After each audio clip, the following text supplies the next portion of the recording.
Sur SIG 2016, j'ai le plaisir de recevoir Bertrand Houillon. Bonjour. Bonjour. Vous êtes directeur de la communication au sein de la Fédération française de cyclotourisme.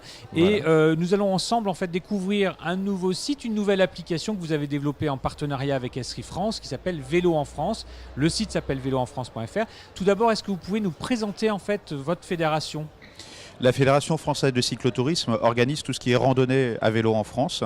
Elle a 127 000 licenciés répartis dans 3100 clubs partout donc, sur le territoire français.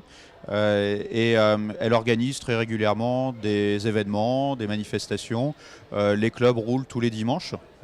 Et puis elle a pour objectif de la part de l'État de développer la pratique et également de développer donc, le tourisme, c'est-à-dire d'accueillir l'ensemble des touristes étrangers en France pour le vélo. Et comme vous me le disiez en préparation, de faire en sorte que la France devienne la première destination mondiale en termes de tourisme, de cyclotourisme. C'est un objectif qui a été fixé par l'État, ambitieux. La France est la première destination touristique au monde et l'ambition aujourd'hui est qu'au niveau du tourisme à vélo, elle soit également la première.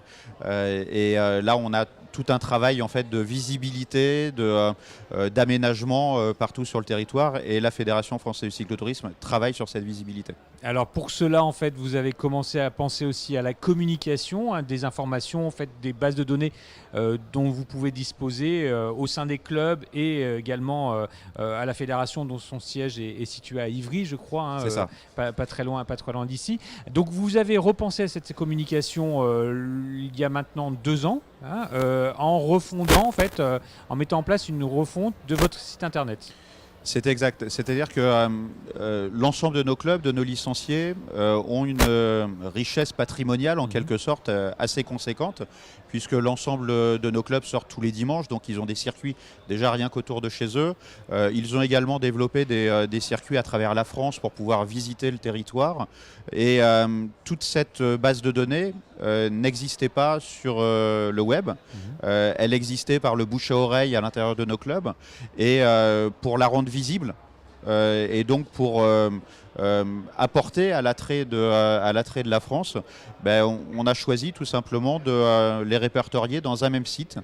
Et à côté de ça, pareil, nos cyclotouristes en voyageant s'arrêtaient dans un hôtel, s'arrêtaient dans un restaurant ou chez un réparateur de cycles qu'ils aimaient bien, dont ils nous donnaient au niveau de la fédération le contact, qu'on avait dans un guide papier qu'on éditait tous les 2 ans, donc qui n'était jamais à jour. Et ces bonnes adresses, on les a aussi répertoriées dans ce même site, en plus des sites touristiques qui nous sont apportés par les organismes de tourisme locaux. Ce qui fait qu'aujourd'hui, on a, à travers Vélo en France, un portail du tourisme à vélo qui permet d'avoir toutes les informations nécessaires pour voyager en France. Comment s'est passé exactement votre partenariat avec Esri France pour la refonte de votre site ? Écoutez, on avait un site donc, qui a été créé il y a longtemps maintenant, en 2010.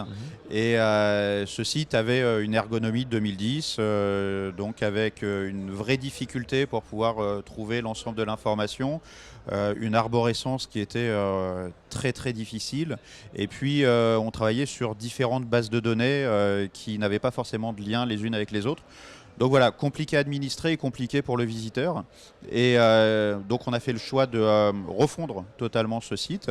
On a mis en place un appel d'offres et on a choisi de travailler avec Esri par rapport justement à tout ce qu'ils peuvent apporter dans le domaine de la cartographie, la base de données aussi sur ce site pour pouvoir d'une part donc simplifier l'usage pour l'utilisateur et d'autre part simplifier aussi le travail de notre personnel au niveau de la fédération pour pouvoir administrer le site.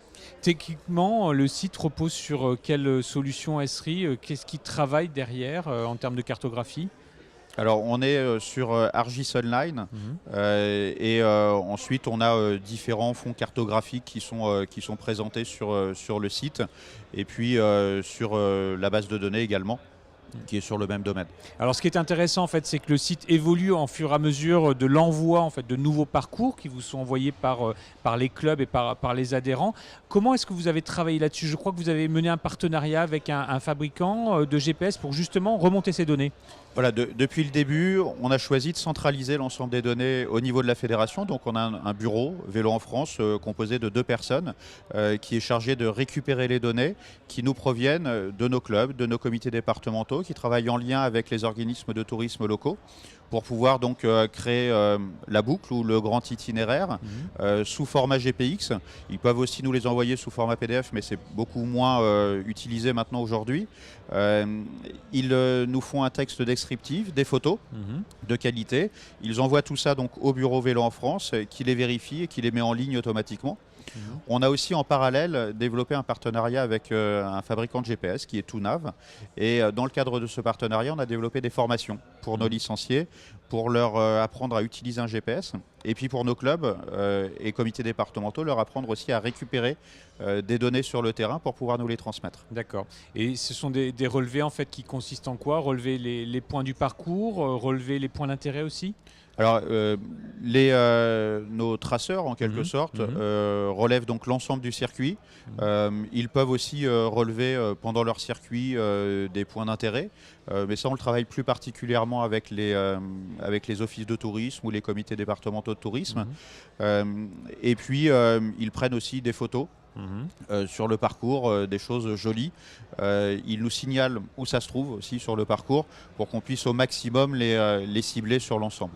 Également, en fait, tout ce qui concerne l'hébergement de qualité, en fait, qui pouvait manquer à justement cet objectif de faire en sorte que la France devienne la première destination en termes de cyclotourisme. Très compliqué de trouver des hébergements qui accueillent des vélos. Très compliqué parce qu'on ne savait pas forcément où ils se situent. Du coup, on a une double entrée sur les bonnes adresses.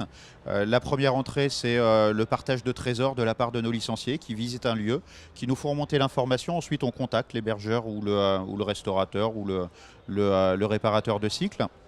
Et puis une deuxième entrée qui est que un prestataire touristique considère qu'il a la qualité pour accueillir des cyclotouristes. Dans ce cas-là, il nous le fait remonter directement sur le site internet véloenfrance.fr. Et à partir de ce moment-là, nous on vérifie avec nos structures locales que c'est bien le cas. Et ensuite, donc, il apparaît directement. D'accord. Et je suppose en fait que ce site qui a été développé en web peut être transporté en quelque sorte sur un vélo? C'est ça, alors il est en responsive, donc on peut l'avoir sur n'importe quel support. Et puis à côté, on a développé aussi une application sur un support TUNAV, donc notre fabricant de GPS. Cette application permet de transformer son smartphone en GPS avec l'ensemble des circuits qui sont disponibles dans Vélo en France, c'est-à-dire plus de 3000. D'accord. Alors le site est ouvert maintenant, le nouveau site est ouvert depuis décembre 2015. Est-ce que vous avez constaté en fait une progression dans la fréquentation? On a constaté un doublement de fréquentation sur notre site de manière générale. Et puisqu'il est traduit en 5 langues, on a aussi constaté un intérêt vraiment très croissant de la part du public néerlandais et du public allemand notamment, avec des triplements de visites, voire plus. D'accord, donc là, on est sur une bonne route, on est sur une bonne voie en fait pour les missions qui vous ont été confiées par l'État en tout cas. On est sur une bonne dynamique pour une visibilité unique. Par un portail adapté en fait à la recherche de nos cyclotouristes. Très bien, donc c'est véloenfrance.fr. Tout à fait, et véloenfrance.fr et l'application donc Vélo en France disponible sur Android et iOS. Très bien, ok, on va découvrir tout ça. Merci beaucoup pour cette découverte et merci de votre attention. À bientôt sur SIC TV. Au revoir.